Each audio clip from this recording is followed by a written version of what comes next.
This is Mike Trout at East Coast Kitchen Party. Joined today, Alex Manson, Turtle. The divorcees are in the backyard interviews, and I'm just so pleased to have you here today. I really am. Oh, my pleasure, Mike. Thanks for having us. We're happy to be here, and thanks for the delicious barbecue preceding this interview. No, we had a little bit of fun here too. You know, that's great. Congratulations on the album, Turtle. You're the producer. Yes. Let me take it back to you then, because you were there involved in terms of the process of putting together what's an amazing album. I mean, in terms of 4 chapters, you could tell that there's a story there, and in terms of taking the music and reflecting that story is going to be quite a task. Yeah, I don't know. Okay, it is. It's basically Alex wrote all the songs for this, and we had a plan to release it, kind of a chapter at a time, or a few songs at a time. And when we discussed that, the idea came into my mind that there may be a way to do this thematically. So I looked at all the songs that he had written, and I kind of grouped them together. And I said, okay, well, we've got 4 thematic chapters here. And I thought, wouldn't it be cool if we could kind of have some sort of a concept working here where we've got narration introducing the theme of the chapter. So I set to work about writing that, and I wrote all the chapters out, and then we got to work, and we recorded it, and it all came together. And now it is what it is. It is what it is. Alex, how do you feel about it releasing? There's been a lot of people that have been waiting for it, and from what I hear already, that they're just so pleased with what you've done. This album's had what I call a slow fuse to it. Unlike an album where most artists are releasing to have a single that will hit right away. The albums tend to have an immediate impact, but they don't have staying power. Whereas this is a long fuse. It's kind of people are kind of sitting with it for a while. Now all of a sudden the emails, what is it since the ECMA? It's about a month and a half, 2 months, and all of a sudden the emails are intensifying. They're getting to be more and more, and people are saying, this is the 10th time I've listened to the record, and I'm really falling in love with this album. And I think that is probably the most rewarding thing about the process. Well, one of the things I noticed too is that there's, and correct me if I'm wrong, and I'm wrong often, but you've when we talked previously, you discussed that you decided to do it yourselves, a DIY, do-it-yourself attitude, that to bring this forward in terms of this project, and without the typical industry help, or perhaps that's out there, you wanted to, but this is what we did and put it out there. We wanted creative control, and we got creative control, and because of that, we were able to release what we did. And I don't know if that could have happened otherwise.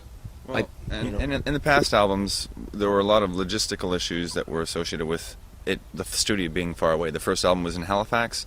The second album was done in Bath, Ontario, at the Treasure Hips Bathhouse.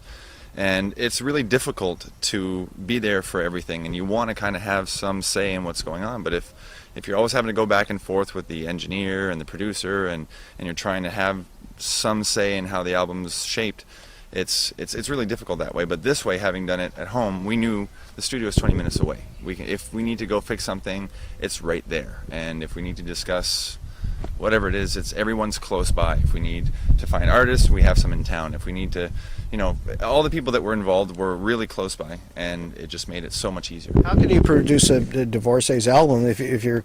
I understand that. I agree with what you're saying. I mean, and I admire that, quite frankly, because it does broaden in terms of the input that you're getting from the local base and your local support to say this is us. Yep. You nailed it. Well, guess what? It's got you, a backyard interview. Oh yeah, for sure. It's in terms of the album itself. I'm glad you gave me a copy because I'd like to show it, and you really get a chance to actually see the CD itself. You did put some thought, obviously, into this illustration here. Yeah. This is an artist by the name of Josiah Barnett. Here, I'll show you from the booklet. Sure. My partner and I, Jocelyn Vautour, is my girlfriend, common wife, really, as far as I'm concerned. We did the layout of all the design. That's how DIY this was. Everything was in-house. I'm going to point this up. Can you see it okay, Brock? Each of these illustrations represent a chapter.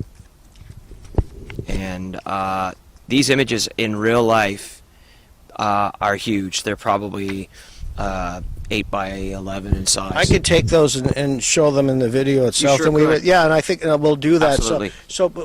But please continue to explain them, because I think that's the introduction of the artist Right. itself is very important. Well, one of Turtle's best friends did our photo for this. My common law wife and I did the layout of the 4 chapters. The background is a Baptist hymnal that I owned when I was 12 years old. Oh my goodness!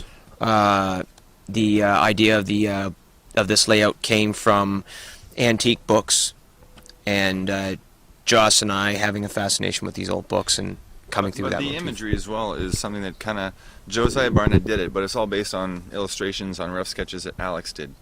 And so he took basically the theme, the title of the chapter, and came up with an image that kind of fit that idea. This goes back to the days when you, quite frankly, albums were like this. Yes. There was more of an anticipation. And this interesting. That We was were the talking about earlier about Dan Hill. This is the discussion we had about the CDs as opposed to the album. Is that when it was something special when it arrived in the house and you unwrap it and you go, oh my God, look what everything that's in here. And you've Yeah. done that one on a CD. I think that's what it's going to return to. Yeah, I think so. Just put out you can't just put a CD in a sleeve. People have no reason to buy that. They don't. Not gonna. Why would they care? I wouldn't. I want to have something that I want to put on a shelf. I might want to revisit it, look at it.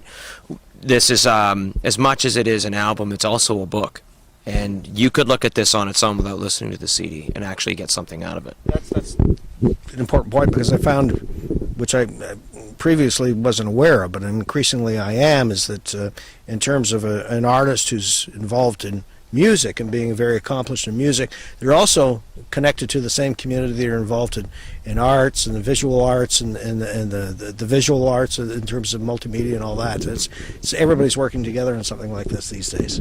That's exactly where it's heading, and I mean that's exciting. I mean there's a lot of naysayers who are just hearing, you know, that top 10 kind of market, and they think that that's what it is. But just underneath the surface of that, you have a whole other groundswell of grassroots music communities that are all of a sudden becoming parts of Art Collective. We have one in Moncton called Botsford Station, and from these are coming places like Brock's Bar, Plan B, where everything's just conglomerating that way. Everyone's coming together and organizing.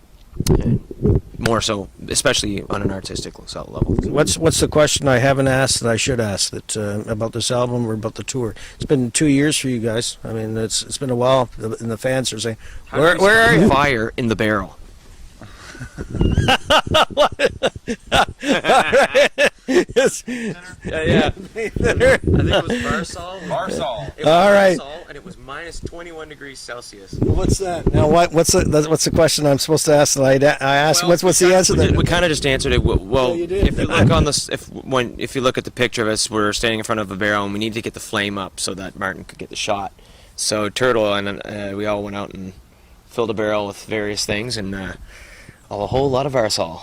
And It was a pretty fire. pretty toxic fire. It was a big fire then.